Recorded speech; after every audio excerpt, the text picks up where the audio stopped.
Hi, brothers and sisters. I'm reading from 2 Peter, chapter 3, verse 9. The Lord is not slack concerning his promise, as some men count slackness, but is long-suffering to us, word, not willing that any should perish, but all should come to repentance.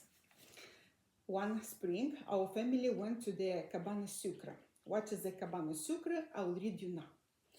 Cabane Sucre is in French, but in English is sugar shack.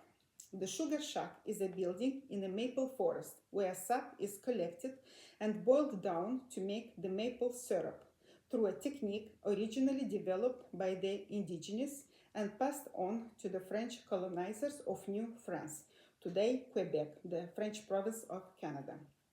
It is a traditional and social gathering place with family and friends during the spring, serving meals with maple syrup, such as traditional pea soup, sausages, bacon, baked beans, omelette, pork rinds, pancakes, sugar pie, and the maple taffy on snow.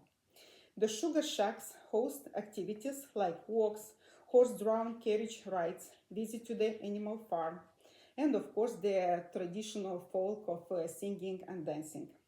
In many of them, the wooden crucifixes are still kept on the wall, the Roman Catholic branch. Everyone pays the same fixed price at entry. So we went to a large sugar shack that accommodated about 350-400 people. After we ate, we got up from the table. The waitress came over and started clearing the table.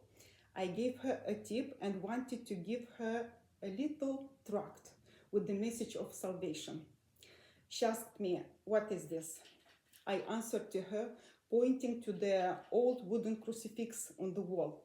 Nothing new, simply a little explanation of the purpose of this man's crucifixion. He came to our family with signs, wonders, visions, and dreams that I never expected. She looked at me suspiciously, and I continued. Jesus Christ, the Son of God, came to pay with the price of his blood to free us from the slavery of sin and bring us out of the power of darkness into the light. Perhaps these words would have gone unnoticed if a sign miracle had not happened. The moment I said the words, the power of darkness, at that exact moment, the electricity went out.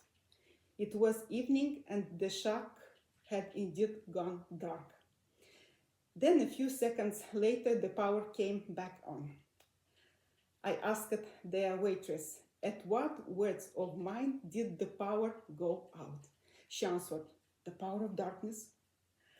And I asked her again, "Do you believe me now?" Then, astonished, she asked me, "What do you mean? Did God cut off the electricity just for me? Am I really that important to him?" And I answered to her, "More than you think. You are very precious to our God." Then she said to me, "Okay, give me the tract. I will read it." The end of the story. Thank you very much for according a few minutes and listening my little miracle story. God bless you.